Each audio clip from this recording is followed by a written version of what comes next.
HOA Karen parked inside Black Doctor's garage, didn't know he could lock her car inside. Dr. Marcus Johnson stood frozen in his driveway, keys dangling from his fingertips, briefcase forgotten at his feet. There in his garage, his private, newly renovated garage that had taken 3 months and thousands of dollars to complete, sat a gleaming white Mercedes SUV that wasn't his. His exhaustion from a 16-hour shift in the emergency room instantly evaporated, replaced by a familiar tightening in his chest. 20 years as one of the few black physicians in this upscale suburban community, and still, boundaries were crossed with stunning regularity. His finger hovered over the garage door remote. One click would bring the door down, effectively trapping the vehicle inside. Another part of him, the part shaped by years of carefully navigating spaces where he was unwelcome, whispered caution. In Oakwood Heights, even righteous indignation could be twisted into aggression when it came from someone who looked like him. "Are you going to do something, or just stand there all day?" Marcus turned to find Mrs. Alina Winters watching him from her adjacent driveway, arms folded across her chest, lips pursed in disapproval. At 73, she'd witnessed his journey from nervous homeowner to respected surgeon, had brought him casseroles when his wife died 3 years ago, and never missed an opportunity to remind him that people like him were lucky to live in such a nice neighborhood. "Someone's parked in my garage," Marcus said, his voice measured. "Well, I know that," Alina replied with a dismissive wave. "That's Diane Keller's car. She's the new HOA president. Board meeting ran late, and apparently your garage was the most convenient spot." She delivered this information as if it were the most reasonable explanation in the world. The garage remote felt heavy in Marcus's palm. It wasn't just about a parking space. It was about the constant, exhausting reminders that his property, his space, his dignity were considered optional courtesies rather than inalienable rights. What would happen if, just once, he didn't accommodate, didn't smile, didn't understand? "Marcus, dear," Alina's voice cut through his thoughts, "you're not thinking of causing trouble, are you? Diane's just doing her job. I'm sure she'll move it soon." Marcus looked from Alina's concerned face to his violated garage and back to the remote in his hand. In that moment, he faced a choice that would cascade through his carefully constructed life: assert his boundaries forcefully, or once again swallow the bitter pill of injustice to keep the peace. His thumb pressed down on the button. The garage door began its slow, mechanical descent. "Marcus," Alina gasped, "what are you doing?" But Dr. Marcus Johnson was already picking up his briefcase and walking toward his front door, the sound of the garage door settling into place behind him with a satisfying click that felt, for once, like justice. Marcus's hand trembled slightly as he placed his briefcase on the marble kitchen counter, his actions catching up with his emotions. Had he really just locked a stranger's car in his garage? His phone was already buzzing in his pocket, undoubtedly Alina spreading the news, but he ignored it, instead moving to the large windows overlooking his backyard. The Johnson residence stood as one of the most impressive homes in Oakwood Heights, a 4,500-square-foot testament to Marcus's success. Custom-built 7 years ago, it featured an expansive garden that his late wife, Sophia, had designed with meticulous care. The koi pond, the carefully arranged flower beds, the gazebo where they once shared morning coffee, all remained exactly as she had left them. Marcus had moved to Oakwood Heights 15 years earlier with Sophia, both of them fresh-faced and optimistic despite the raised eyebrows and whispered comments. As one of the first black families in the exclusive community, they had prepared themselves for some resistance, but Sophia's warm personality and Marcus's impressive credentials, Harvard Medical School, Johns Hopkins residency, had eventually earned them a measure of acceptance, if not complete belonging. "We're ambassadors," Sophia used to say with a tired smile after particularly trying neighborhood events, "whether we like it or not." After her death from ovarian cancer 3 years ago, Marcus had thrown himself into his work as head of emergency medicine at Westlake Memorial, finding solace in the one place where his competence was rarely questioned. The community had rallied around him in those early days of grief: casseroles, condolence cards, offers to mow his lawn, but the support had come with subtle expectations: gratitude, humility, and above all, an understanding of his place. The garage had been Sophia's project, planned but never realized. 6 months ago, Marcus had finally commissioned the renovations she had envisioned: custom cabinets, epoxy flooring, a workspace for her gardening. It was meant to be his tribute to her, a way of keeping a promise. And now someone had parked there without permission, as if his grief, his property, his boundaries were community amenities. His doorbell rang, its chime echoing through the house. Marcus closed his eyes, counted to 10, and moved to answer it, already knowing what awaited him on the other side. Diane Keller stood on his porch, her blonde bob immaculate despite the humid August evening, a forced smile straining her features. Behind her, Eleanor Winters hovered nervously, along with Thomas Westfield, the HOA treasurer whose colonial-style home bordered Marcus's property. "Dr. Johnson," Diane began, her voice pitched in that particular tone reserved for difficult customers and unruly children. "There seems to be some confusion about parking arrangements." Marcus leaned against the doorframe, making no move to invite them in. "Is there? I wasn't aware that my private garage had become community property." Diane's smile tightened. "Well, as you know, the HOA charter gives the board certain privileges during official business. The meeting ran late and I had another appointment, so I took the liberty of entering my private property without permission," Marcus finished for her. "The HOA charter covers common areas, Ms. Keller. My garage isn't one of them." Thomas cleared his throat. "Marcus, be reasonable. Diane's only been president for 2 months. She didn't mean any harm." "Would she have parked in your garage, Thomas?" Marcus asked quietly. The uncomfortable silence that followed was answer enough. "I need my car," Diane said, her smile abandoned now. "I have a dinner reservation at Westlake Country Club in 30 minutes. Marcus considered the woman before him. Diane Keller had moved to Oakwood Heights just a year ago, recently divorced from a hedge fund manager, her alimony substantial enough to secure her place among the community's elite. Since taking over as HOA president, she'd made it her mission to enforce every bylaw with unprecedented zeal, particularly when it came to certain homeowners. Last month, she'd sent Marcus a violation notice because his garbage bins had remained at the curb 12 hours after collection. He'd been performing emergency surgery on a 10-year-old car crash victim at the time. The month before, she'd questioned the authenticity of his landscape plans during a board meeting, suggesting they were too urban for Oakwood Heights aesthetic. "Dr. Johnson," Eleanor interjected, her voice trembling slightly, "please don't make this more difficult than it needs to be. Just open the garage." Marcus felt the weight of their expectations, the familiar pressure to be accommodating, to be the reasonable one. For 15 years he'd carried that burden, had smiled through microaggressions and swallowed indignities for the sake of peace. Sophia would have handled this differently, with grace, yes, but also with the quiet strength that had made her both beloved and respected. "Choose your battles," she'd often told him, "but when you choose one, win it." "I'll open the garage," Marcus said finally, "after Ms. Keller acknowledges that she trespassed on my property and provides a written apology that will be read at the next HOA meeting." Diane's face flushed crimson. "That's completely unreasonable. I was conducting official HOA business." "Then you should understand the importance of following rules," Marcus replied calmly. "Isn't that what you've been emphasizing since you took office?" Thomas stepped forward. "Marcus, surely we can resolve this without—" "My name," Marcus interrupted, "is Dr. Johnson. After 15 years as your neighbor and 20 years as a physician saving lives in this community, I've earned that basic respect." The three visitors fell silent, the power dynamic shifting perceptibly on his doorstep.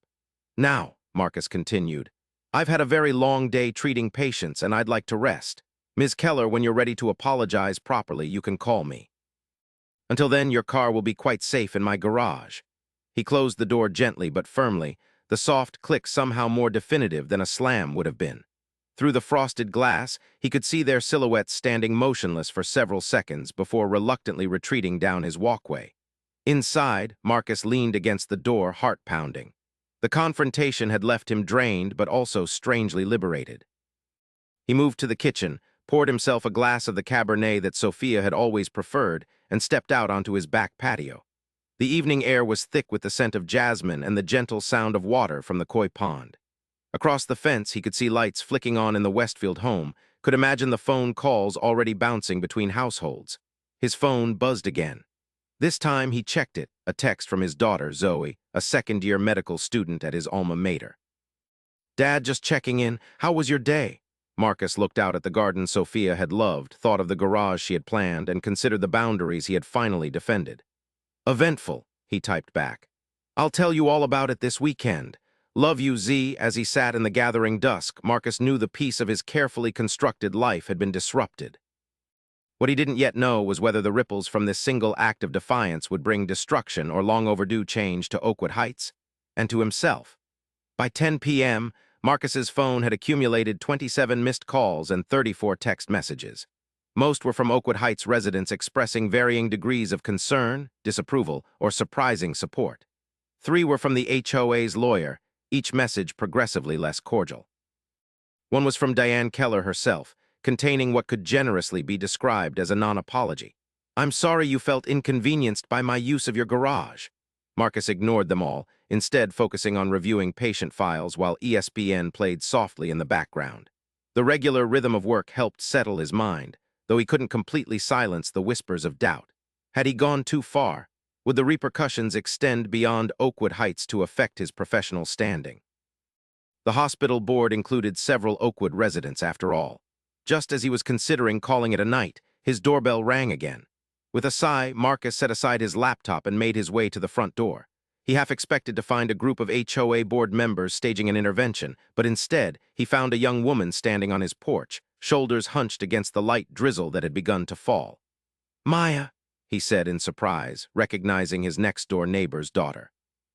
Maya Chen, 26 and recently returned to Oakwood Heights after graduate school, offered a hesitant smile. "Hey, Dr. J, sorry to bother you so late." "Not a bother," Marcus replied, stepping back to invite her in. "Everything okay?" Maya entered, shaking raindrops from her jacket. "Besides half the neighborhood having a collective meltdown over your standoff with Diane the dictator, yeah, everything's peachy." Despite himself, Marcus smiled. He'd known Maya since she was 11, had watched her grow from a shy child into a confident young woman with a sharp mind and sharper tongue. Her parents, James and Lin Chen, had moved in next door around the same time Marcus and Sophia arrived, forming an unspoken alliance as the only minorities in the community at that time. "You've heard about that, huh?" Marcus said, leading her to the kitchen. "Heard about it? It's the only thing my mom's been talking about for the past 3 hours." Maya hopped onto one of the bar stools at the kitchen island. She's torn between being scandalized and secretly thrilled. Marcus poured them both glasses of water. "And what about you? Are you here to tell me I should take the high road?" Maya snorted. "Please, I'm here to give you a high five and ask if you need reinforcements. That woman has been a nightmare since she moved in. Last week, she told my mom that her bamboo lanterns were not in keeping with the neighborhood aesthetic. As if her tacky garden gnomes are the height of sophistication. The casual way Maya referenced the veiled xenophobia that the Chen family regularly faced made Marcus's chest tighten. Like him, they had learned to navigate these waters carefully, choosing their battles, maintaining a delicate balance between assimilation and identity preservation. "How's your residency going?" Marcus asked, shifting to safer ground. Maya's expression brightened. "Exhausting but amazing. Pediatric oncology is intense, but I feel like I'm where I'm supposed to be, you know?" Her face grew more serious. "Actually, that's part of why I came over. I saw what happened today." "You did," she nodded. "I was dropping off some groceries for Mom on my lunch break. I saw Diane pull into your driveway, look around to make sure no one was watching, well, except for me, but she didn't notice, and then just drive right into your garage like she owned the place." Marcus stilled. "She checked to make sure no one was watching." "Completely," Maya confirmed. "This wasn't some innocent mistake. Dr. J, she deliberately waited until the street was clear. I would have said something, but I got called back to the hospital for an emergency."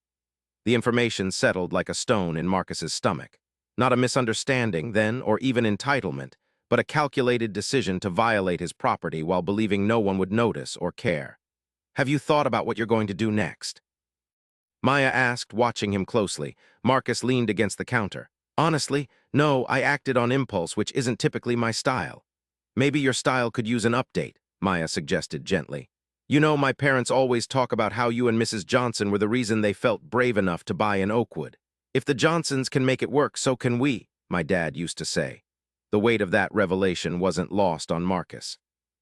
How many decisions had he and Sophia made over the years, thinking they were merely living their lives, unaware they were blazing trails for others? "Mrs. J would have handled this with more grace," Marcus admitted. Maya smiled. "Maybe, or maybe she would have done exactly what you did. She never struck me as someone who let people walk all over her." The memory of Sophia at an HOA meeting 6 years ago suddenly surfaced in Marcus's mind. Her quiet but firm insistence that the board reconsider their rejection of the Ramirez family's application to move into the neighborhood. "We don't want to set a precedent," the previous president had said. A precedent of diversity, Sophia had countered, her voice pleasant but her eyes steely. I would think that's exactly the precedent a forward-thinking community would want to set. The Ramirez family had moved in 3 months later. You're right, Marcus said softly. She wouldn't have. Maya hopped off the bar stool. Well, whatever you decide, just know you've got supporters. Not everyone in Oakwood Heights is like Diane. As she moved toward the door, she turned back with a mischievous grin. By the way, Mr. Abernathy from down the street stopped by our house earlier. You know, the retired judge. He said to tell you that in his professional opinion, you're completely within your legal rights to secure your own property. He also said, and I quote, "It's about time someone stood up to that HOA tyrant." Marcus laughed, genuinely surprised. Roger Abernathy, 82 and famously conservative, had always seemed the embodiment of Oakwood Heights' old guard. Really, Judge Abernathy said that? His exact words, Maya confirmed. People might surprise you, Dr. J. She paused at the door. Just. Be careful, okay? People like Diane don't like to lose. After Maya left, Marcus returned to his backyard with a fresh cup of tea, the night air cool against his skin. The neighborhood was quiet now, houses dark except for the occasional upstairs light. In the Chen's backyard, the bamboo lanterns that had drawn Diane's criticism glowed softly, their light reflecting in the small pond that mirrored his own. His phone buzzed with a new message, another text from Diane. This is becoming ridiculous. I need my car for work tomorrow. If you don't open the garage by 7 a.m., I'll be forced to take more serious action. Marcus set the phone down without responding. Tomorrow would bring what it would bring. For tonight, at least, he had held his ground.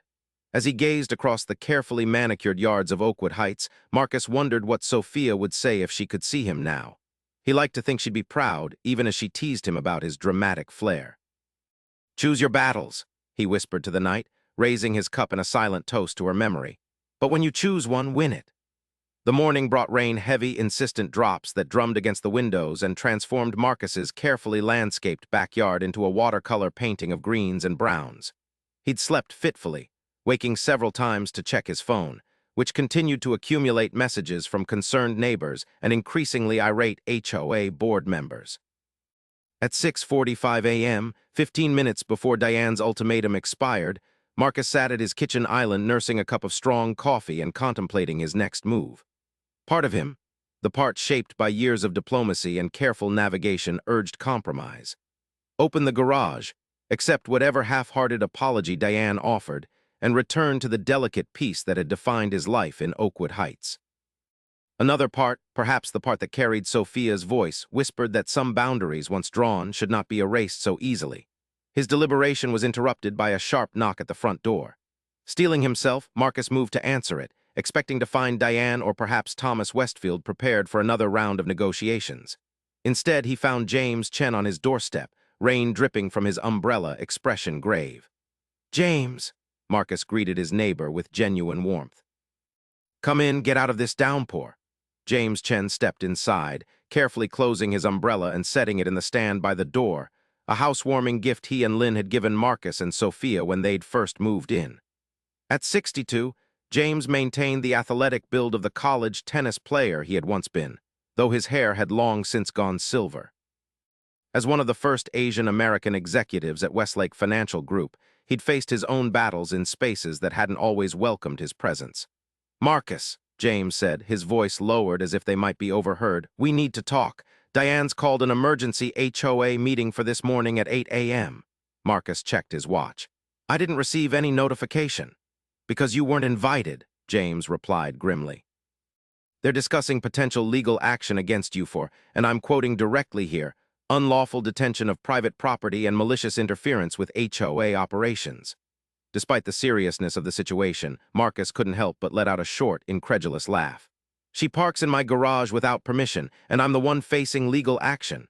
"You know how these things go," James said, his expression sympathetic but worried. "Diane has connections with 3 members of the board, and she's framing this as you having some sort of vendetta against her because she cited you for those garbage cans last month." Marcus leaned against the wall, suddenly tired beyond measure. How quickly the narrative could be rewritten, how easily he could be transformed from wronged party to aggressor. It was a familiar alchemy, one he'd witnessed throughout his life, in school, in medical training, in his profession, in his community. "What's your advice?" Marcus asked, knowing that James, with his legal background before switching to finance, often had the most pragmatic perspective in difficult situations. James hesitated. As your friend and neighbor of 15 years, stand your ground. What she did was wrong, and letting it slide only emboldens people like her. He sighed heavily. As someone who's navigated corporate politics for 4 decades, find a graceful exit. Give her the car back, but do it in a way that preserves your dignity. Document everything in case this escalates further. The advice was solid, reasonable, exactly what Marcus would have expected from James, who had mastered the art of advancing without appearing threatening to those who held power. "And what would you do if it were your garage?" Marcus asked quietly. A flash of something: anger, regret, resolve, crossed James's usually composed features. "I've spent my life making calculations about when to speak up and when to let things go. Most of the time, I've chosen peace over principle." He met Marcus's gaze directly. "I'm not sure that was always the right choice." The admission hung between them, weighted with decades of shared experience, different in specifics, but united by the common thread of navigating spaces designed to remind them of their conditional acceptance. "There's something else you should know," James continued after a moment. "Lynn overheard at her book club yesterday that Diane's been trying to change the neighborhood's architectural guidelines. The changes would effectively prevent any new ethnic design elements, her word, not mine, from being incorporated into home exteriors or landscaping." Marcus frowned. "Can she do that?" "With enough support on the board, yes. She's been quietly building alliances, focusing particularly on the newer residents who bought during the pandemic market boom." James adjusted his glasses, a habit when he was troubled. "This garage incident might give her the leverage she needs to push those changes through. If you're cast as the unreasonable one, it becomes easier to dismiss any objections to her policies as similarly unreasonable." The implications were clear. This wasn't just about a parked car or a violation of property boundaries. It was about the future of Oakwood Heights itself, about who would be welcome and whose lives would be made subtly, constantly more difficult. Marcus's phone chimed with a new message. He glanced down to see a text from Dr. Patricia Weldon, the hospital's chief of staff and a longtime mentor. "Heard about your HOA situation. Call me when you can. Important." The ripples were spreading beyond Oakwood Heights now, touching his professional life. His standing at the hospital, built over 20 years of exceptional service, now at risk because he'd locked a car in his own garage. "I should get going," James said, noting Marcus's expression. "The meeting starts soon, and I want to be there to make sure all perspectives are represented." He moved toward the door, then paused. "Whatever you decide, Lynn and I have your back. Maya too, though she's more inclined toward direct action than diplomatic solutions these days." Marcus smiled despite himself. "Tell Lynn I said thank you for the soup she sent over last week. It was exactly what I needed after that 36-hour shift." James nodded, retrieving his umbrella. "She worries about you, you know, we all do, since Sophia." He trailed off, then cleared his throat. "Just remember you're not alone in this community, regardless of how it might feel sometimes." After James left, Marcus returned to the kitchen, his coffee now cold. He poured it out and brewed a fresh cup, mind racing as he considered his options. The safe choice, the one he'd made countless times before, would be to open the garage, release Diane's car, and weather whatever repercussions came his way with the quiet dignity that had become his armor. But as he looked out at the rain-drenched garden that Sophia had created, at the life they had built together despite the subtle and not-so-subtle resistance they'd faced, Marcus wondered if safety was always worth the price it exacted. His phone rang, Dr. Weldon calling now instead of waiting for him to respond to her text. Marcus took a deep breath and answered. "Patricia," he greeted her, keeping his voice level. "Marcus," she replied, her tone impossible to read. "I've received 3 calls this morning about you. Care to tell me what's going on?" As Marcus began to explain the situation, he could feel the momentum of events accelerating beyond his control. The single stone he'd cast, the simple act of pressing a garage door button, had created ripples that were now returning as waves, threatening to erode the careful foundation of his life in Oakwood Heights. Whether those waves would wash away what he'd built or clear space for something stronger remained to be seen. But one thing was certain, there would be no returning to the way things were before. The rain intensified as Marcus ended his call with Dr. Weldon, the downpour matching his turbulent thoughts.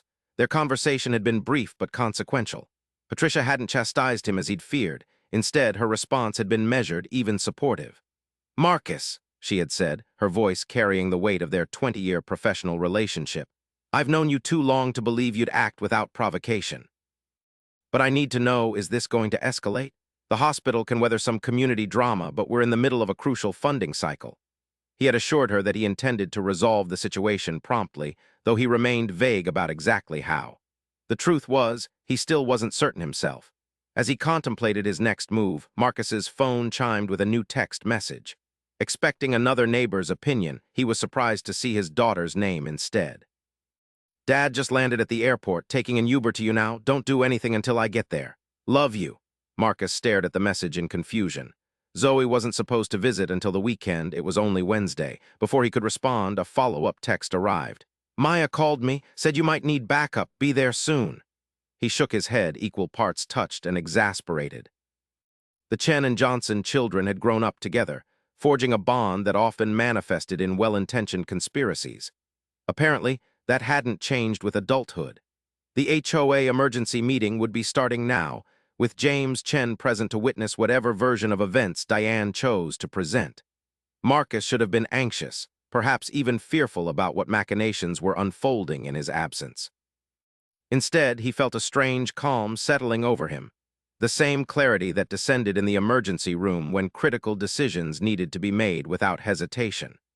He moved to his home office and unlocked the bottom drawer of his desk, extracting a thick folder labeled HOA Correspondence. Inside were 15 years of meticulously documented interactions, violation notices, approved and rejected modification requests, meeting minutes, and personal notes about conversations with board members. Sophia had insisted on maintaining this archive, her background as a civil rights attorney making her acutely aware of the importance of documentation. Just in case, she'd always said when he teased her about her thoroughness. Hope for the best, prepare for the worst. Among the papers was a copy of the HOA charter and bylaws, with certain sections highlighted and annotated in Sophia's neat handwriting. Marcus flipped to a section he'd reviewed just last night, confirming what he already suspected. The HOA had no authority over private garages, and entering without permission constituted trespassing under state law. His phone rang again, Thomas Westfield this time. Marcus let it go to voicemail, instead focusing on gathering the specific documents he needed. When the doorbell rang 20 minutes later, he assumed it was Zoe arriving from the airport. Instead, he opened the door to find Thomas Westfield and Roger Abernathy standing on his porch, both men looking uncomfortable but determined. Marcus, Thomas began, his usual jovial demeanor subdued. We need to talk. Marcus regarded them silently, noting with interest the unlikely alliance. Thomas, 58 and perpetually affable, had served on the HOA board for a decade, generally acting as mediator rather than taking strong positions. Roger Abernathy, the retired judge Maya had mentioned, rarely involved himself in neighborhood politics these days, preferring to tend his prize-winning roses and write scathing letters to the editor about the decline of civic discourse. Come in, Marcus said finally, stepping aside to admit them. I assume you're here about Ms. Keller's car. Among other things, Roger replied cryptically as they followed Marcus to the living room. Once seated, an awkward silence descended until Thomas cleared his throat. The meeting just ended, he said. Diane has convinced half the board to support filing a police report if you don't release her car immediately. Marcus raised an eyebrow. And the other half? The other half, Roger interjected, his judicial demeanor intact despite his casual clothing, is concerned about setting a precedent of HOA officers entering private property without permission. James Chen made quite an eloquent argument about property rights that gave several members pause. The board is essentially deadlocked, Thomas added. 4 in favor of Diane's approach, 4 concerned about the implications. I abstained. Marcus studied Thomas's expression. Why? Thomas fidgeted with his watch, a nervous habit Marcus had observed during tense hospital board meetings. Because I think you're both wrong, he admitted finally. Diane shouldn't have entered your garage without permission, that's clear, but locking in her car seems excessive. Marcus asked, genuinely curious. Thomas shrugged helplessly. Talked to her, left a note, called the HOA secretary. All options that place the burden of resolution on the wronged party, Roger noted dryly. Rather convenient for those who benefit from the status quo. Thomas flushed. That's not fair, Roger. I'm just saying there are established channels. Established by whom? For whose benefit? Roger countered, his tone sharpening. I spent 40 years on the bench watching established channels fail people who lack the resources or standing to make themselves heard through traditional means. Marcus watched this exchange with interest, seeing the conversation shift beyond his specific situation to the broader dynamics that had defined Oakwood Heights for decades. "Gentlemen," he interrupted gently, "I appreciate your concern, but I'm still not clear on why you're here. Are you asking me to release Ms. Keller's car?" Roger and Thomas exchanged glances.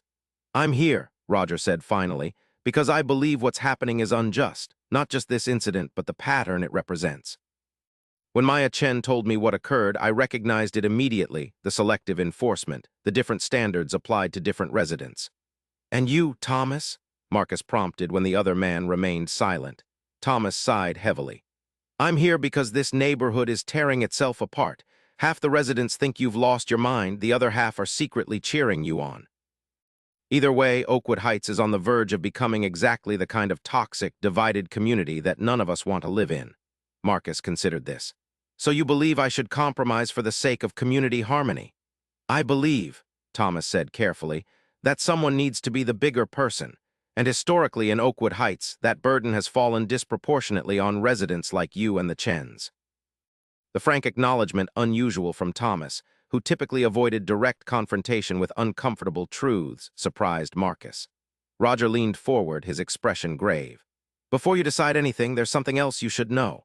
After the meeting, I overheard Diane speaking with Harold Parker. She mentioned that she's been documenting problematic behavior by certain homeowners that she believes detracts from community standards. Your name was specifically mentioned." Marcus felt a chill that had nothing to do with the air conditioning. "What kind of problematic behavior?" "Apparently," Roger continued, "your tendency to return home at unusual hours after hospital shifts, the fact that you sometimes have large gatherings of people who don't appear to be residents visiting your home." "My extended family," Marcus said quietly, "and medical colleagues, that's who visits me." Roger nodded grimly. "I'm aware, but Diane is building a narrative, Marcus. One designed to position you as somehow disruptive to Oakwood Heights' character." The doorbell rang again, interrupting their conversation. This time it was Zoe, her medical school backpack slung over one shoulder, her expression shifting from concern to confusion at the sight of Thomas and Roger in her father's living room.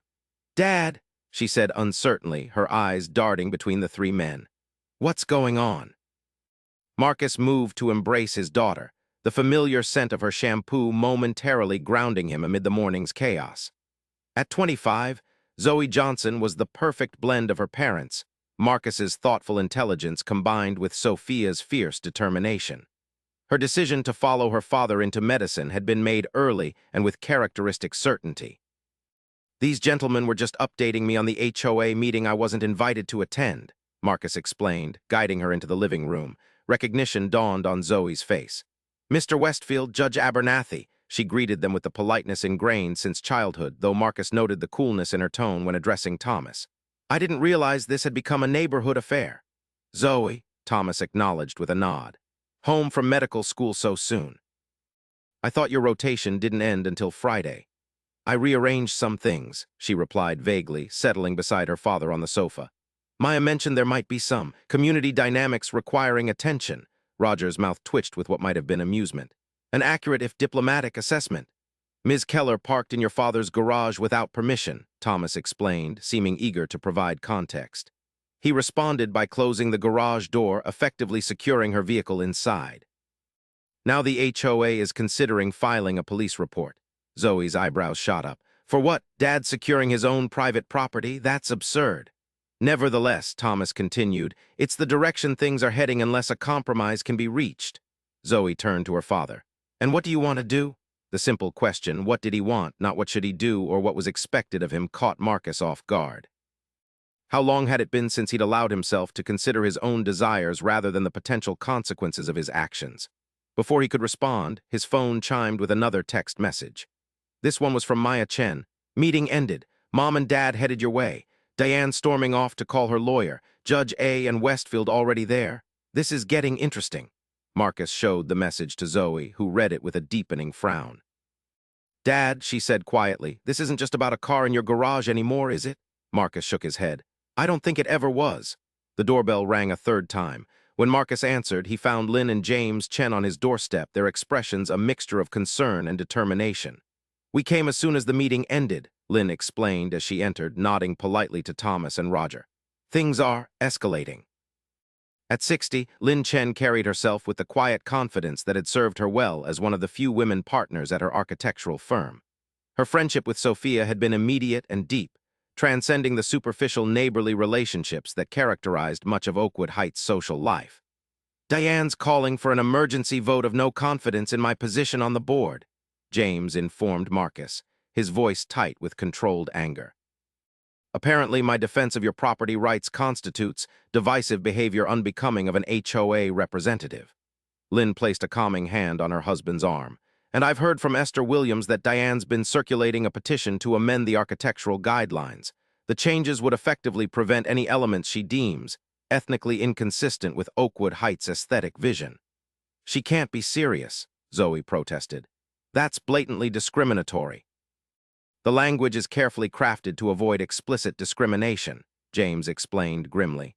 "Terms like cohesive community aesthetic and harmonious design elements create plausible deniability while achieving the same effect." Thomas shifted uncomfortably. "I didn't know about the petition. She hasn't presented it to the board." "Because she's building support first," Roger observed. "Standard political strategy, secure your base before revealing controversial initiatives." As the conversation continued, detailing Diane's various maneuvers and the growing tensions within Oakwood Heights, Marcus found his attention drifting to the rain-streaked windows. Beyond the glass, he could see the garden Sophia had designed, the carefully selected plants now bending under the weight of the downpour but holding firm in the soil she had prepared for them. What would she do in this moment? Not just about the car, that was a simple matter of principle, but about the larger issues now surfacing in Oakwood Heights. The subtle yet persistent efforts to enforce conformity, to define who belonged and who remained perpetually, conditionally tolerated. Sophia had never been one to avoid conflict when principles were at stake. "Discomfort is the price of progress," she used to say. "If everyone feels comfortable, nothing is changing." The voices around him faded as a memory surfaced. Sophia, standing in their kitchen 3 years before her diagnosis. Tears of frustration in her eyes after an HOA meeting where the board had rejected the Chen's request to install a traditional Chinese moon gate in their backyard garden. "It's not about the gate," she had said. "It's about who gets to decide what belongs here, what's acceptable, what's too ethnic. And if we don't challenge these small decisions, they become precedents for bigger ones." The moon gate had eventually been approved, but only after Sophia had meticulously documented similar structures in other upscale communities and presented a formal appeal citing inconsistent application of aesthetic guidelines. The victory had been exhausting, hard-won, and ultimately bittersweet, reinforcing that inclusion remained a privilege to be earned rather than a right to be expected. "Marcus!" Lynn's voice broke through his reverie. "What are you thinking?" All eyes turned to him, waiting for his response. His neighbors, his daughter, representatives of the community that had simultaneously welcomed and constrained him for 15 years. In that moment, Marcus Johnson made a decision not just about a car in a garage, but about the kind of person he wanted to be in the aftermath of loss, about the legacy he wanted to continue in Sophia's absence, about the community he wanted to help shape for those who would come after him. "I think," he said slowly, "that it's time for Oakwood Heights to have a conversation it's been avoiding for a very long time." The impromptu gathering in Marcus's living room had evolved into something more purposeful as the morning progressed. James had called several other homeowners who shared concerns about Diane's leadership, and by noon, Marcus's house had become an unofficial headquarters for what Lynn jokingly referred to as the Oakwood Resistance. Judge Abernathy had proven unexpectedly valuable, his legal expertise helping them navigate the HOA bylaws to identify leverage points. Thomas Westfield had left after an hour, clearly uncomfortable with the growing coalition, but promising to maintain neutrality when the inevitable confrontation with Diane occurred. Zoe and Maya had transformed the dining room table into a strategy center, laptops open as they researched precedents from other HOAs and drafted talking points for a community meeting. Their energy was infectious, their determination to challenge the status quo reminiscent of Sophia's approach to injustice direct, strategic, and unwavering. "Dad," Zoe called from the dining room, "I found something interesting." According to the HOA charter, any bylaw changes require a 2/3 majority vote from all homeowners, not just the board. Diane can't push through her architectural restrictions without broader support. Marcus nodded, filing away this information as he refreshed coffee cups and distributed the sandwiches Lynn had arranged to be delivered. The domesticity of the moment hosting neighbors as they plotted community action felt strangely right, as if his home was fulfilling its intended purpose. "Marcus," James said quietly, joining him in the kitchen, "we need to discuss the immediate issue. Diane's car is still in your garage, and she's threatening legal action within the hour if it isn't released." Marcus checked his watch, nearly 1 p.m. now. "Let her file the report," he said with newfound resolve. "Judge Abernathy already confirmed I'm within my legal rights." James looked uncertain. "It's not just about legality.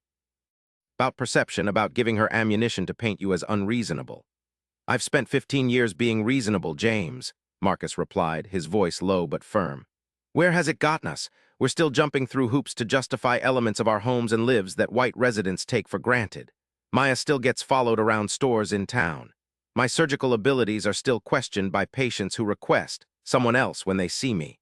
Being reasonable hasn't changed those realities." Before James could respond, the doorbell rang again. This time, when Marcus answered, he found Eleanor Winters on his doorstep, looking anxious and out of place.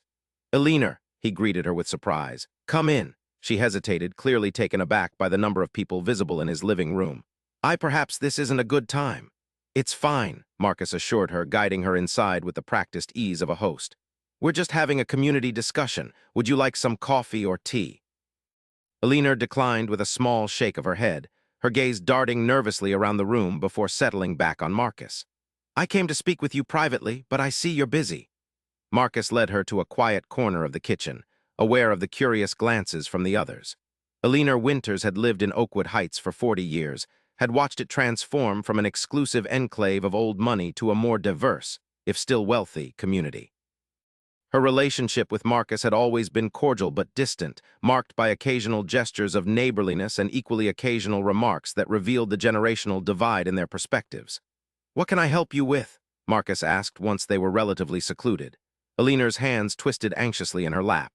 "I've been thinking about what happened yesterday," she began, her voice barely above a whisper. "With Diane's car and everything." Marcus waited, giving her space to continue. "I said some things that weren't right," she admitted finally. "About how you should just let her park there, about not causing trouble. And then I spoke with Roger this morning, and he reminded me of something I'd forgotten." "What's that?" Marcus asked gently. Eleanor's eyes, faded blue behind bifocals, met his directly for perhaps the first time in their 15-year acquaintance.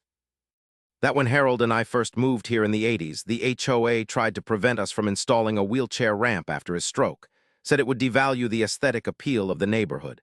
Roger helped us fight that decision." Her voice strengthened with the memory. "It wasn't right then, and what's happening now isn't right either." The admission, simple yet profound, coming from Eleanor, momentarily left Marcus speechless. "Diane came by my house after the meeting," Eleanor continued.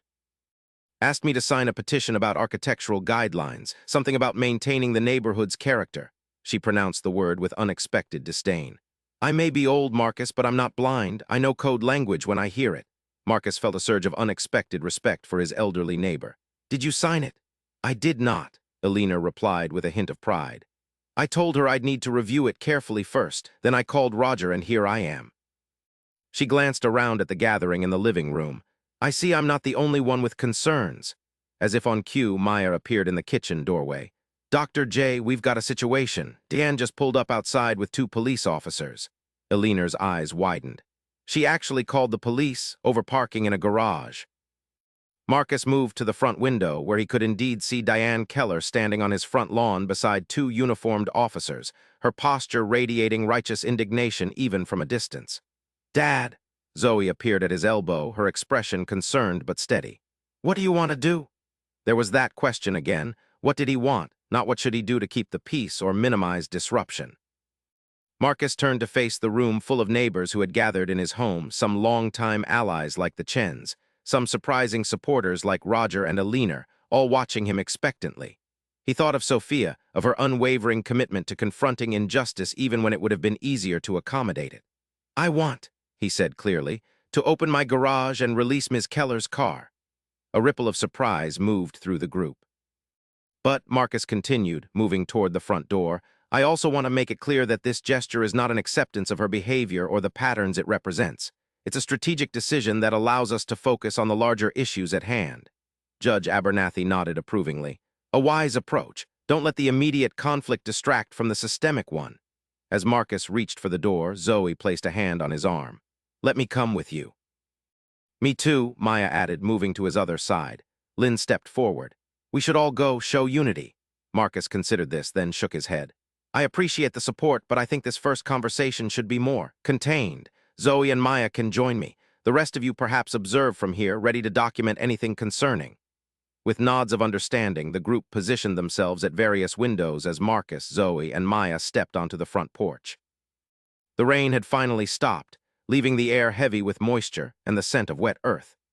Diane noticed their emergence immediately, her expression hardening as she gestured emphatically to the officers. As Marcus descended the front steps and crossed the lawn to meet them, he could feel the weight of multiple gazes, those of his neighbors inside, those of other residents who had begun to gather on the street, drawn by the unusual sight of police cars in Oakwood Heights.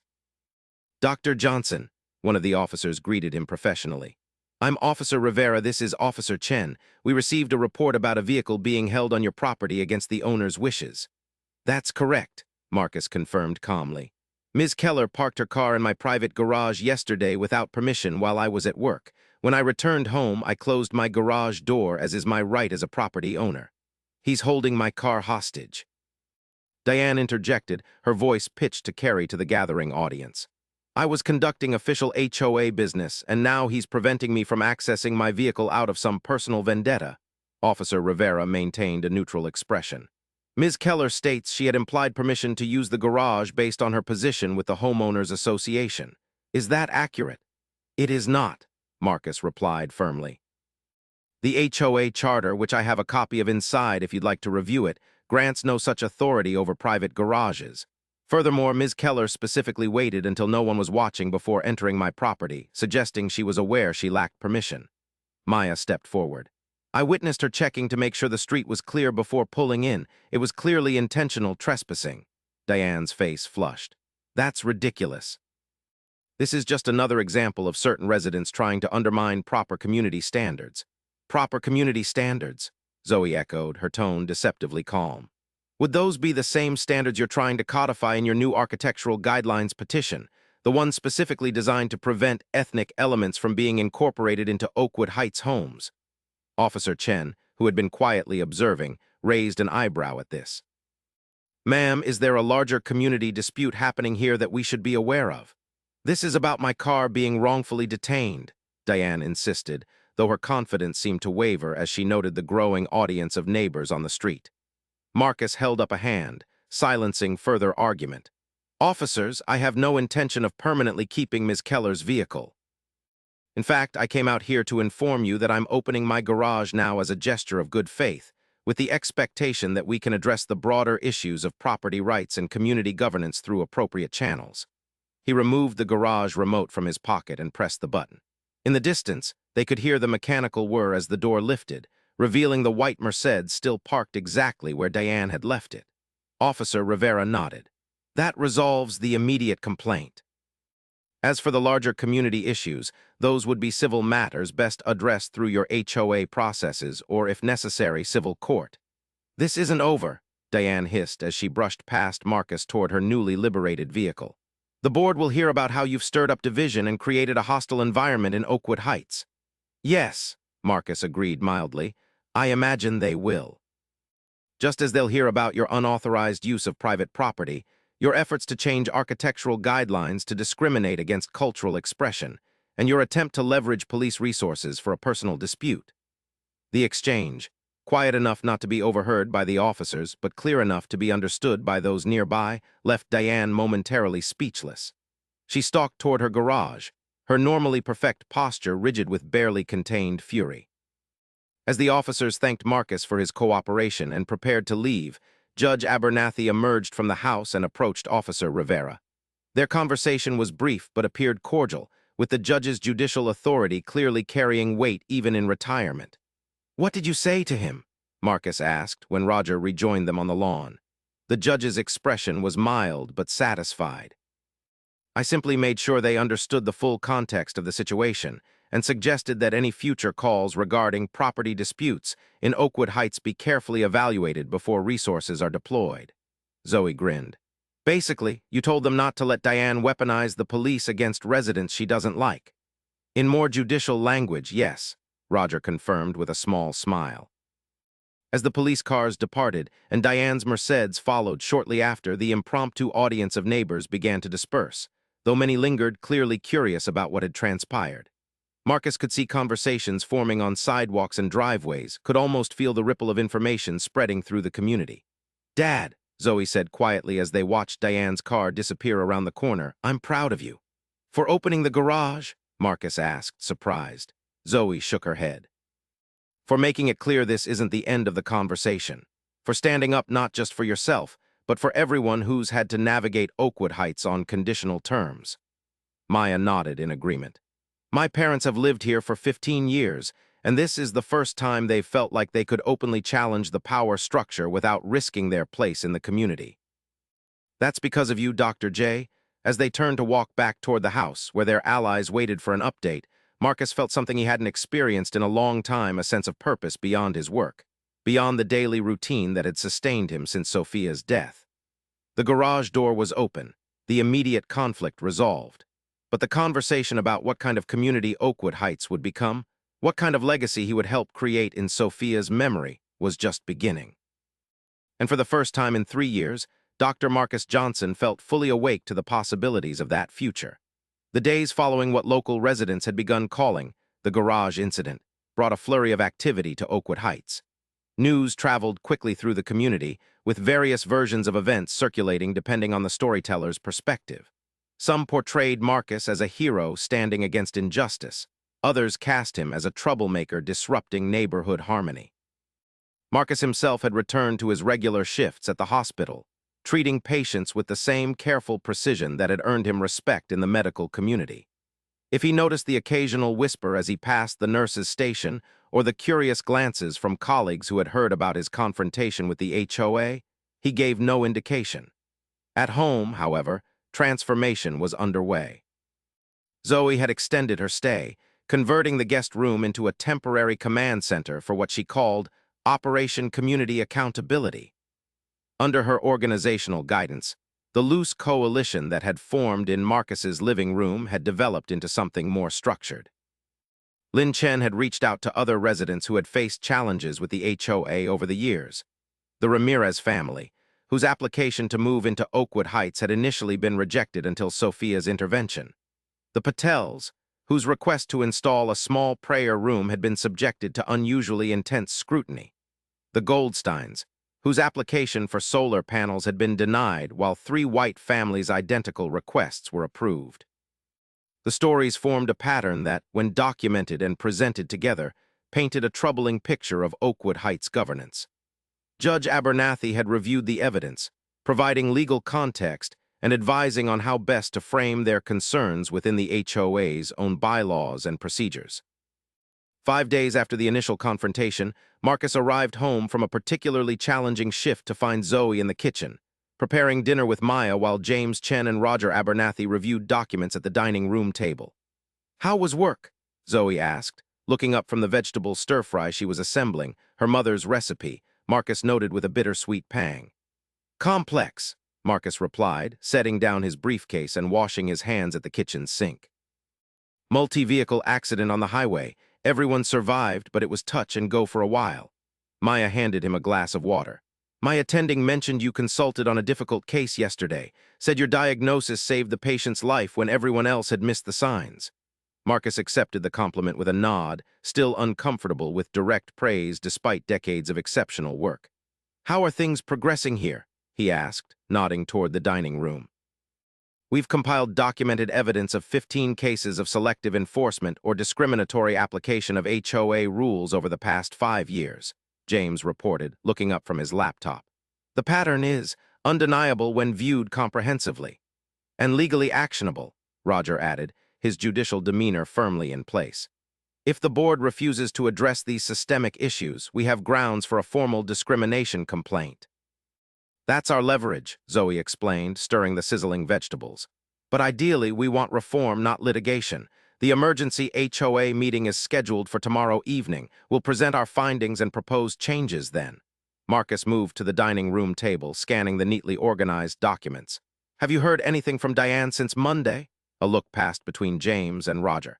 She's been busy, James said carefully. According to Lynn's sources in the garden club, Diane's been holding private meetings with certain homeowners, particularly the newer residents who don't have the historical context of Oakwood Heights. And Thomas? Marcus asked, noting Westfield's absence from their planning session. Attempting to maintain his neutrality, Roger replied with a slight edge to his voice. Though he did call this morning to warn us that Diane's planning to introduce a vote of no confidence in James's board position tomorrow. Marcus frowned. On what grounds? Allegedly, I violated the board's code of conduct by organizing opposition to the president's initiatives, James explained, his tone measured but his expression betraying his frustration. In reality, I've simply insisted that all residents receive equal treatment under HOA guidelines. The doorbell interrupted their conversation. Maya, who was closest to the front of the house, went to answer it. Dr. Johnson, she called a moment later, it's for you. Mrs. Winters.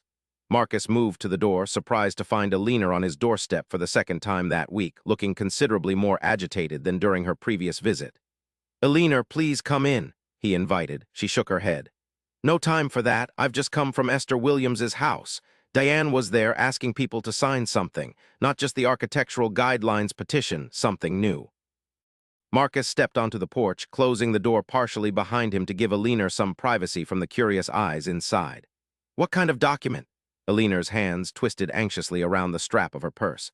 A petition questioning your suitability as a resident of Oakwood Heights, citing concerning behaviors and disruption of community harmony.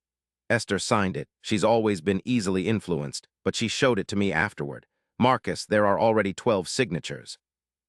The information shouldn't have been shocking. Diane's hostility had been evident from the beginning, but the formalization of it, the tangible evidence that multiple neighbors had signed a document essentially declaring him unwelcome in his own community, landed like a physical blow. Did you see who else signed? He asked, keeping his voice level despite the sudden tightness in his chest. Alina nodded grimly. The Petersons, the Blakes, the new family on Maple Court.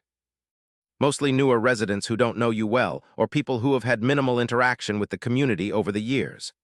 Thank you for telling me, Marcus said, genuinely appreciative of Alina's loyalty, especially given her historical tendency to avoid conflict. She reached out suddenly, her thin hand gripping his forearm with surprising strength. This isn't right, Marcus. I've lived in Oakwood Heights longer than anyone, and I've seen how it's changed mostly for the better because of families like yours and the Chens. Don't let them push you out. The emotion in her voice, the protective indignation from someone who had once represented the very demographic most resistant to his presence, moved him deeply. I'm not going anywhere, Alina, he assured her. This is my home. After Alina left, Marcus returned to the dining room, where the others were waiting expectantly. He relayed the information about Diane's new petition, watching their expressions shift from surprise to anger. She's trying to intimidate you, Maya said immediately. Classic bullying tactic, make you feel isolated so you'll back down. Roger's expression had darkened considerably. This goes beyond HOA politics. This is a coordinated effort to drive out a homeowner based on discriminatory grounds. We need to adjust our strategy for tomorrow, James said, pulling his laptop closer. If she's escalating to this level, we need to be prepared for a more aggressive confrontation. As they debated tactical approaches and legal considerations, Marcus found himself stepping back from the conversation, moving instead to the kitchen windows that overlooked his backyard. The garden was in full bloom now, the late summer flowers creating a tapestry of color against the deepening evening sky. Sophia's vision, still thriving under his careful maintenance. Would she have anticipated this turn of events? The simple act of closing a garage door transforming into a community-wide reckoning with long-simmering tensions? Probably. Sophia had always seen beneath the surface politeness to the power dynamics that shaped their lives in Oakwood Heights. Dad, Zoe's voice pulled him back to the present. What are you thinking? Marcus turned to find his daughter watching him with concern. Behind her, James and Roger were still deep in strategic discussions while Maya typed furiously on her laptop. I'm thinking about your mother, he admitted. About what she would do in this situation. Zoe's expression softened. She would fight, she said with certainty. Not just for herself, but for everyone who would come after. Marcus nodded. She would, but she would also be strategic. This isn't just about me or even about the current residents. It's about what kind of community Oakwood Heights will be for the next 15 years, for the next generation of families who might want to make their homes here. His phone chimed with a message, Dr. Weldon checking in about a patient they had treated together earlier. The reminder of his other life, his professional identity separate from the neighborhood drama, provided unexpected clarity. "We need to expand our perspective," Marcus said, rejoining the group at the dining table. "This isn't just about documenting past wrongs or defending against Diane's petition. It's about creating a vision for what Oakwood Heights could be, an inclusive community that values diversity of background and expression while maintaining the quality of life everyone moved here to enjoy." James looked up from his laptop. "What exactly are you proposing?" "A complete overhaul of the HOA governance structure," Marcus replied, the idea crystallizing as he spoke. "New bylaws that include explicit anti-discrimination provisions, a diverse architectural review committee with clear, objective criteria, term limits for board positions, and a community oversight process for rule enforcement." Roger stroked his chin thoughtfully. "Ambitious. Diane and her allies will resist vigorously." "Of course they will," Maya interjected. "But they're already outnumbered. They just don't know it yet because most residents have been too afraid to speak up individually." Zoe was nodding enthusiastically. "We've been playing defense, responding to Diane's moves.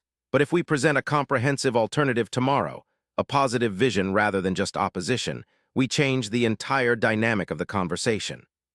As the evening progressed, their strategy evolved from documenting past injustices to crafting a detailed proposal for HOA reform. Lin Chen joined them after her office hours, bringing architectural expertise to the development of new design review guidelines that would accommodate cultural expression while maintaining aesthetic harmony. By midnight, they had created a draft proposal that Roger described as revolutionary but legally sound, a blueprint for transforming Oakwood Heights governance from an instrument of exclusion to a framework for inclusive community building.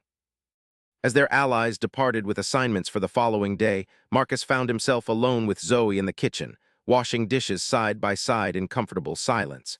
"You know," Zoe said finally, handing him a plate to dry, "when Maya first called me about the garage situation, I thought it was going to be something minor, another example of you accommodating unreasonable behavior for the sake of peace." Marcus raised an eyebrow. "You think I'm too accommodating?" "I think," she replied carefully, "that after Mom died, you retreated into a smaller version of yourself. You focused on work, maintained cordial relations with neighbors, but stopped engaging with the community in the way you both used to." The observation, delivered with love but unflinching honesty, resonated uncomfortably. Had he been merely existing in Oakwood Heights rather than fully living here, maintaining Sophia's garden but not her spirit of engagement and advocacy? "Your mother was always the more naturally outspoken one," Marcus said softly. "I prefer to work within systems rather than challenge them directly." Zoe handed him another dish. "Maybe, but you've always taught me that systems need to be challenged when they fail to serve everyone equally. That's why I went into medicine, because you showed me how healthcare systems leave certain populations behind and how physicians can work to change that." The parallel between his professional ethics and his community engagement, or recent lack thereof, was not lost on Marcus. In the hospital, he had never hesitated to advocate for patients regardless of background, to challenge colleagues when biases affected care decisions, to implement systemic changes that improved outcomes for everyone. "When did you get so wise?" he asked, bumping his shoulder gently against hers. Zoe smiled, the expression so like Sophia's that it momentarily took his breath away. "I had good teachers," she replied simply. As they finished the dishes, Marcus found himself looking forward to the HOA meeting with unexpected eagerness. Whatever happened tomorrow would be just the beginning of a longer process, but for the first time since Sophia's death, he felt fully engaged with building the future rather than merely preserving the past. In his garage, now empty of unauthorized vehicles, Sophia's vision had been realized through renovation. Perhaps in Oakwood Heights, her vision of a truly inclusive community could be realized through reformation. It would be a fitting tribute to the woman who had taught both him and their daughter to choose battles carefully, but to win them definitively when chosen. The Oakwood Heights Community Center, a stately brick building with white columns that had once been the estate manager's residence when the neighborhood was a single large property, was filled to capacity the following evening. The monthly HOA meetings typically drew 15 to 20 residents at most, but tonight nearly 100 people crowded into the main hall, with latecomers forced to stand along the walls. Marcus, Zoe, and their allies had arrived early to set up, distributing copies of their reform proposal to each seat and positioning a laptop and projector for their presentation. Diane and her supporters entered as a group 10 minutes before the scheduled start time, their expressions shifting from confidence to visible concern at the unexpected crowd. "This is unusual," Diane commented as she took her place at the head table, straightening papers with sharp, agitated movements. "I wasn't aware tonight's meeting was of special interest. Community governance is always of interest," James Chen replied mildly from his position 2 seats away. Perhaps residents simply needed to be reminded of their stake in the process. Thomas Westfield, seated between them as HOA vice president, shifted uncomfortably. "Let's try to keep tonight's discussion productive and respectful," he suggested, glancing nervously between his fellow board members. As the meeting was called to order, Marcus took in the diverse gathering before him. There were familiar faces: the Chens, Judge Abernathy, Alina Winters, the Ramirez family, but also many residents he knew only in passing, people who typically avoided HOA politics but had responded to the carefully worded invitation Maya had crafted. "Your voice matters. A conversation about the future of Oakwood Heights." Diane moved through the standard agenda items with brisk efficiency, clearly eager to reach the new business portion where she had planned to introduce her architectural guidelines amendment and the vote of no confidence in James. When she finally announced, "We'll now move to new business," the tension in the room was palpable. "Before we proceed with the items listed on the agenda," James interjected smoothly, "I'd like to propose an addition to tonight's discussion. We have a presentation regarding HOA governance and community standards that I believe warrants immediate consideration." Diane's smile tightened. "Any additions to the agenda should have been submitted in writing 48 hours in advance, as per our bylaws."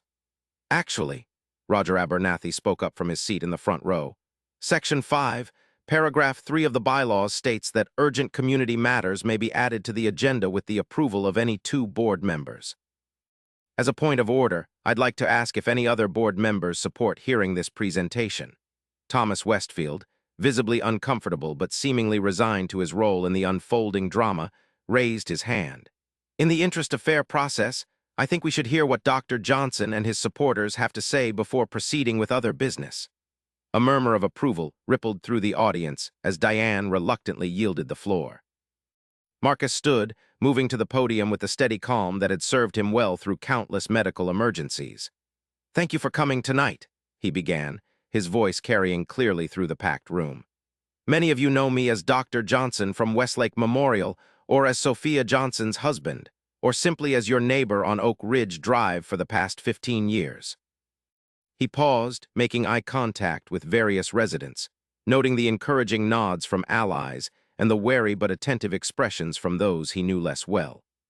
"Recent events have highlighted some concerning patterns in how our community is governed, patterns that affect not just a few individuals, but the fundamental character of Oakwood Heights and the quality of life for all residents." Marcus activated the projector, displaying a timeline of HOA decisions over the past 5 years, with specific instances of inconsistent rule application highlighted in red. "This isn't about any single incident or individual," he continued, deliberately avoiding direct mention of the garage confrontation. "It's about ensuring that Oakwood Heights lives up to its potential as a community where all residents are treated with equal respect and dignity." Over the next 20 minutes, Marcus presented the coalition's findings with the same methodical precision he would use when explaining a complex diagnosis to colleagues. He outlined the documented pattern of selective enforcement, the inconsistent application of architectural guidelines, and the subtle but persistent barriers faced by residents from diverse backgrounds. "But identifying problems without offering solutions accomplishes little," Marcus said, as he transitioned to the second part of his presentation. "That's why we've developed a comprehensive proposal for reforming our HOA governance structure to ensure transparency, equity, and consistency for all homeowners." The reform proposal appeared on screen, a detailed plan that included restructuring the Architectural Review Committee to include representatives from diverse backgrounds, implementing clear objective criteria for approvals, creating an appeals process for disputed decisions, establishing term limits for board positions, and introducing a community oversight mechanism for rule enforcement. These changes, Marcus concluded, would benefit every resident of Oakwood Heights by creating predictability, reducing arbitrary decision-making, and fostering a community where diverse perspectives are valued rather than merely tolerated. As he returned to his seat beside Zoe in the front row, the room erupted in applause, tentative at first, then growing in confidence as more residents joined in. Marcus caught James's eye at the board table, noting his colleague's subtle nod of approval. Diane's response was immediate and forceful. "While Dr. Johnson's presentation raises some interesting points," she said, her voice cutting through the diminishing applause, "it fundamentally mischaracterizes the work of this board and the standards we uphold for Oakwood Heights. What he calls inconsistent enforcement is simply careful consideration of each unique situation." She shuffled through her papers, producing a document with a flourish. "In fact, I've been developing my own proposal for strengthening our community standards to ensure Oakwood Heights maintains its distinctive character and property values." "Is this the same proposal you've been privately circulating for signatures?" Eleanor Winters called out unexpectedly from her seat near the middle of the room. "The one about ethnically inconsistent design elements." A ripple of surprised murmurs spread through the audience as Diane's face flushed. "That's a mischaracterization, Mrs. Winters. My proposal simply aims to maintain architectural cohesion." "I have a copy right here," Eleanor interrupted, waving a paper above her head. "Paragraph 3 specifically states that design elements originating from non-European traditions must be minimized or concealed from street view. If that's not discriminatory, I don't know what is." The murmurs grew louder as Diane struggled to regain control of the meeting. "This is becoming disorderly," she protested, looking to Thomas for support. "We need to return to proper procedure." Thomas cleared his throat. "Perhaps we should open the floor for community input at this point. That seems to be the most democratic approach given the circumstances." What followed was unlike any HOA meeting in Oakwood Heights history. Resident after resident approached the microphone to share experiences, some supporting Marcus's assessment of inconsistent enforcement, others defending the traditional aesthetic guidelines, but all engaged in a conversation that had been simmering beneath the surface for years. Maya Chen spoke eloquently about growing up as one of the few Asian American children in the community, about the subtle messages that her family's cultural expressions were tolerated rather than welcomed. The Ramirez family described their 3-month battle to purchase a home in Oakwood Heights despite meeting all financial qualifications. Newer residents expressed confusion about unwritten rules and shifting standards that seemed to depend on who was asking rather than what was being requested. Throughout the discussion, Marcus observed Diane's growing isolation at the board table. Her usual supporters seemed reluctant to speak publicly in her defense as the pattern of selective enforcement became increasingly difficult to deny. Finally, Judge Abernathy approached the microphone. The room quieted immediately, his judicial authority commanding respect even in retirement. "I've lived in Oakwood Heights for 35 years, he began, his deep voice resonating through the hall. "I've served on this board, chaired the architectural committee, and like many of you, taken pride in the quality of our community. But pride should never come at the expense of fairness or inclusion." He turned to address the board directly. "The evidence presented tonight demonstrates a clear pattern of discriminatory practice, whether intentional or not. As a former judge, I can tell you with certainty that if these matters were brought before a court, Oakwood Heights would face significant legal and financial consequences." The statement hung in the air, its implications impossible to ignore. "However," Roger continued, "I believe we have an opportunity to address these issues ourselves, to transform our governance voluntarily rather than under judicial mandate. Dr. Johnson's proposal offers a thoughtful framework for that transformation, one that preserves what we all value about Oakwood Heights, while ensuring that those values are accessible to all residents equally." He looked around the room, making eye contact with longtime residents and newcomers alike. "I move that we form a special committee to refine and implement the reforms outlined tonight, with representation from diverse perspectives within our community." "I second the motion," Eleanor called out immediately. Thomas looked to Diane, who sat frozen in her chair, then to the other board members, who nodded their agreement. "It appears there's consensus to put this motion to a vote," he said, assuming control of the meeting with unexpected authority. All in favor of establishing a reform committee as proposed by Judge Abernathy, please raise your hands. The forest of raised hands that followed represented a clear majority of the assembled residents. Diane's petition for architectural restrictions and her planned vote of no confidence in James were effectively tabled, as the meeting's focus shifted entirely to the composition and mandate of the newly approved Reform Committee. By the time the meeting adjourned 2 hours later, a 7-person committee had been established, with Marcus, James Chen, Judge Abernathy, and Alina Winters joined by 3 other residents representing various demographics and tenures in the community. Conspicuously absent from the committee was Diane Keller, who had declined nomination with a terse statement about reconsidering her position within the community. As residents filtered out of the community center into the warm evening air, many stopped to speak with Marcus, some offering congratulations, others expressing concerns about potential changes, all engaged in a dialogue that felt markedly different from the superficial pleasantries that had characterized much of his Oakwood Heights experience. Zoe stood a few feet away, watching these interactions with evident pride. When the last resident had departed and only their close allies remained, she approached her father with a smile. "Well," she said, "I'd say that went better than expected." Marcus nodded, feeling simultaneously exhausted and energized. "It's just the beginning. The real work starts now." Lin Chen joined them, linking her arm through Marcus's with the easy familiarity of long friendship. "Sophia would have loved every minute of this," she said softly. "Especially the part where Alina Winters called out Diane's discriminatory language. I never thought I'd see the day." "People can surprise you," Marcus replied, thinking of how Alina had transformed from a somewhat dismissive neighbor to an unexpected ally. "Sometimes they just need permission to be their better selves." As they walked toward the parking lot where James and Maya were engaged in animated conversation with Judge Abernathy, Marcus felt a sense of completion unlike anything he'd experienced since Sophia's death. Not closure, he understood enough about grief to know that closure was a myth, but a feeling of continuing rather than merely surviving. "You're staying through the weekend?" he asked Zoe, suddenly reluctant for her to return to medical school so soon. She nodded. "Until Sunday." "I want to be part of the first Reform Committee meeting on Saturday." She hesitated, then added, "And I was thinking maybe I could come home more often, help with this process. It feels important." "It is important," Marcus agreed, "and I'd like that very much." As they reached his car, Marcus glanced back at the community center, its windows still illuminated against the darkening sky. For 15 years, that building had represented the institutional barriers that he and Sophia had navigated together, the power structure they had accommodated more often than challenged.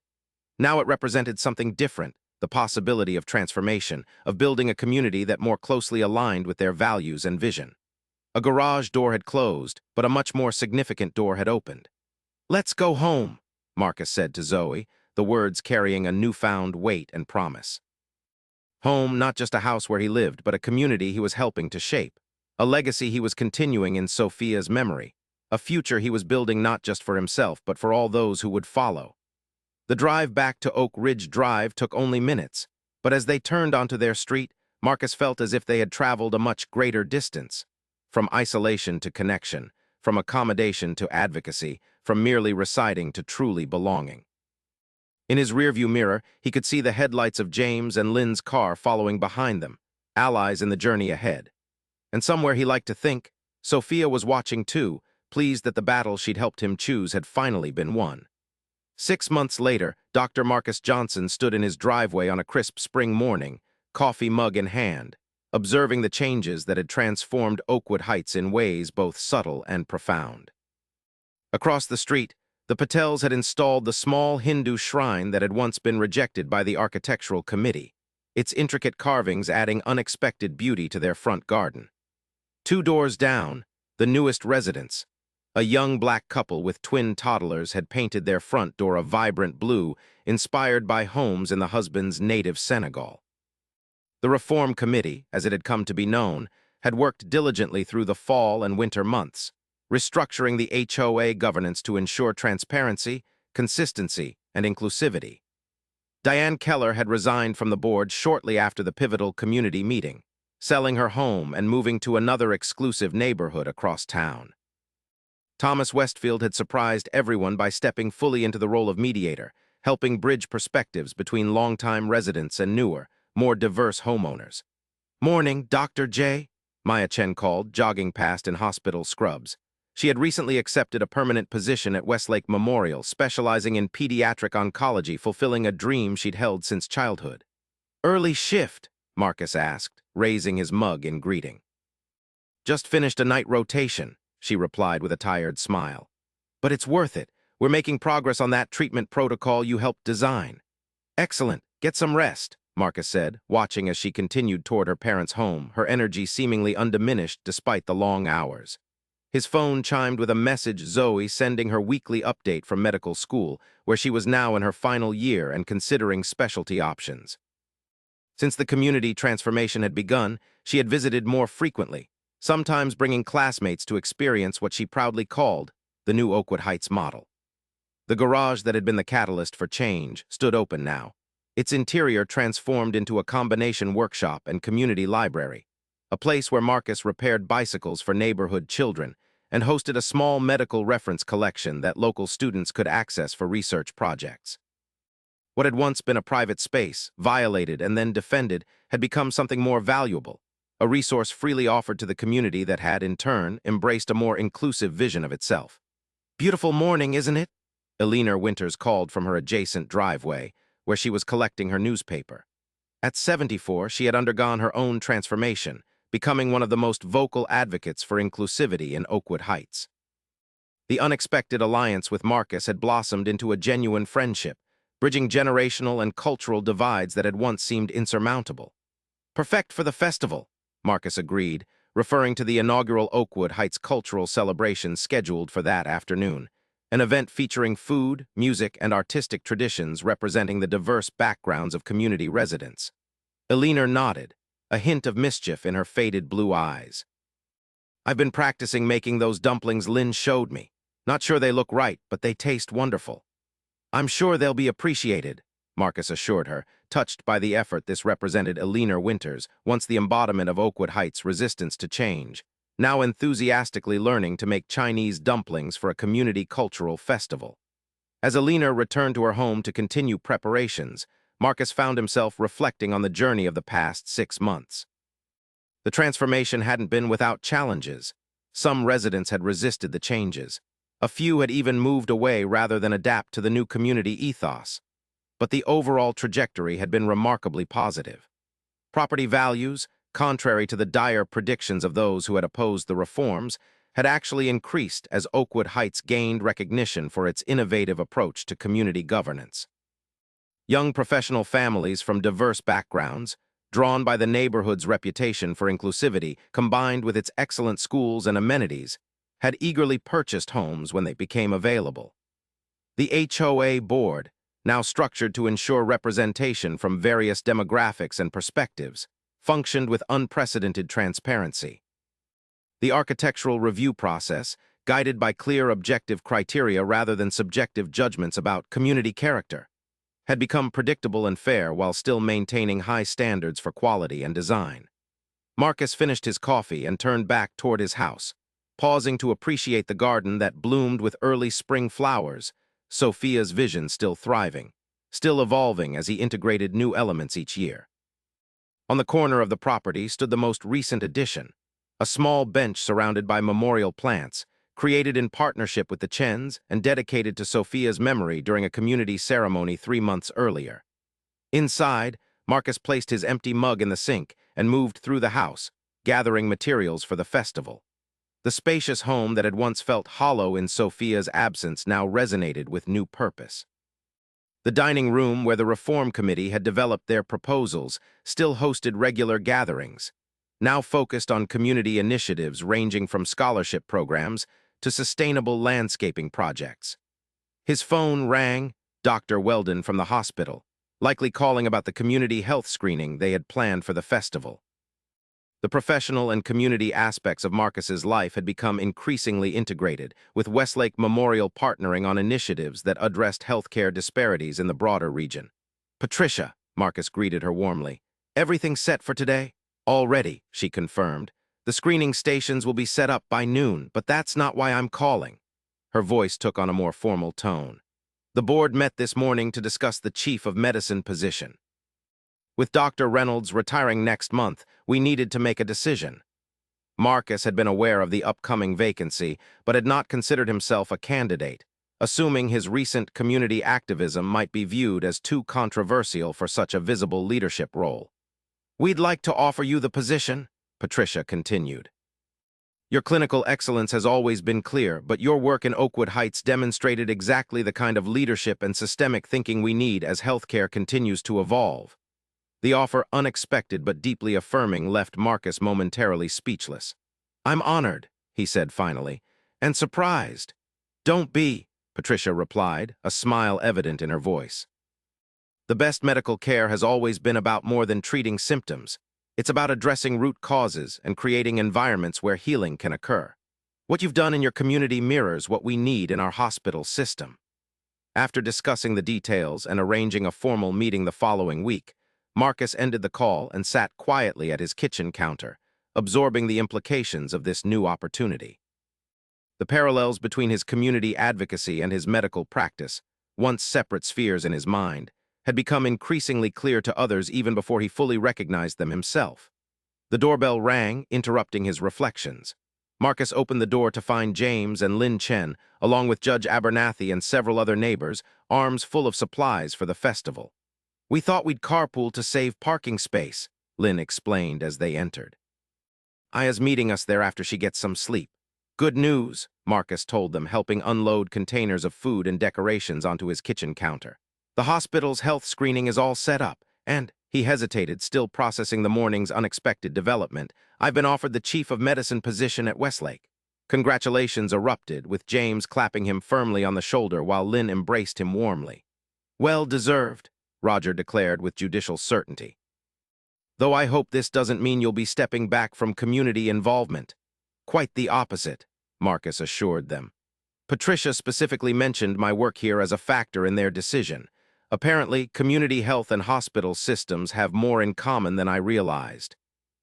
As they gathered their supplies and prepared to depart for the festival, Marcus took one last look around his home, the house that Sophia had helped design, the community she had helped him navigate, the legacy they had begun together that he was now continuing in ways neither of them could have anticipated.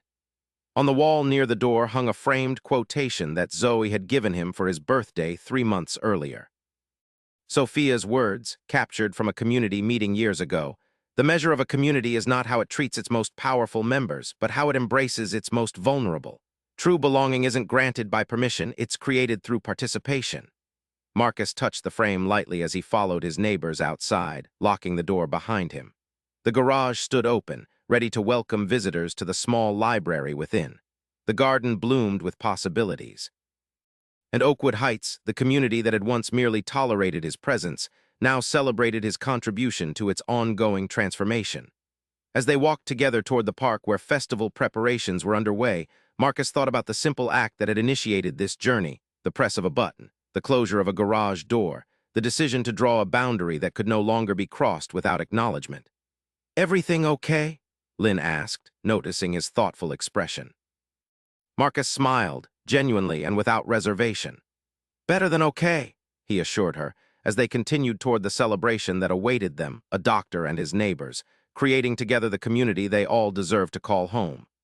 If you enjoyed this story, please consider subscribing to the channel for more morally complex narratives that explore issues of justice, community, and human connection. Your support allows us to continue creating content that not only entertains, but also provokes thoughtful reflection on the world we share. Have you ever had to stand up for your boundaries in a way that rippled beyond your expectations? Share your thoughts and experiences in the comments below. And finally, a question to consider: how do our individual choices to accommodate or challenge injustice shape the communities we live in? The courage to close a garage door might just be the first step toward opening something much more important. Thank you for watching. Until next time, remember that every boundary respected creates space for genuine connection to grow.